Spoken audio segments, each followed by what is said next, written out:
சற்று முன் கிடைக்கப்பெற்ற மிக முக்கியமான செய்தி ஒன்று வெளியாகி உள்ளது.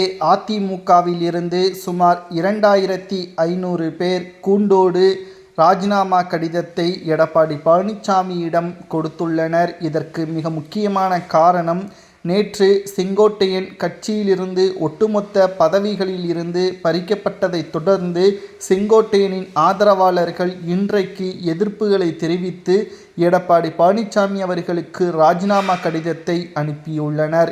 இதை பற்றி இந்த வீடியோவில் முழுமையாக நாம் பார்க்க போகிறோம். எடப்பாடியின் நிலைமை என்ன, அடுத்த கட்ட நடவடிக்கை என்னவாக மாறப்போகிறது என்பதையும் இந்த வீடியோவில் நாம் முழுமையாக தெளிவாக பார்க்க போகிறோம்.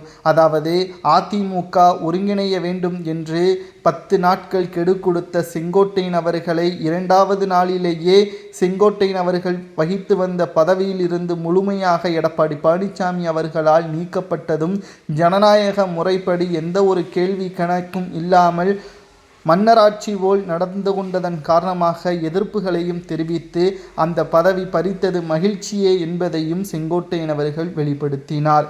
இந்த நிலையில்தான் ஈரோடு புறநகர் மேற்கு மாவட்ட அதிமுக ஒன்றிய நகர கிளை மற்றும் சார்பு அணிகளை சேர்ந்த 2000க்கும் மேற்பட்ட நிர்வாகிகள் கூண்டோடு அதிமுக கட்சியிலிருந்து விலகியுள்ளனர் என்ற தகவலும், அது மட்டுமல்ல, கோபிச்செட்டிப்பாளையத்திலும் 300 நிர்வாகிகள் தனித்தனியாக ராஜினாமா கடிதத்தை அனுப்பியுள்ளார்கள் என்றும், தற்பொழுது கூண்டோடு 2500க்கும் மேற்பட்டவர்கள் அதிமுகவிலிருந்து நீக்கப்பட்டிருப்பதற்கு முன்பாகவே தன்னை ராஜினாமா கடிதத்தை கொடுத்து அவர்கள் கட்சியிலிருந்து விலகியதாகவே அறிவித்துள்ளனர்.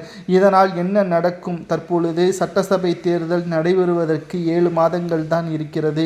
1000 2000 ஓட்டுகளில் அதிமுக தோல்வியடைந்ததும் உண்டு. அதே சமயம் அதனால் ஆட்சியை இழந்ததும் உண்டு.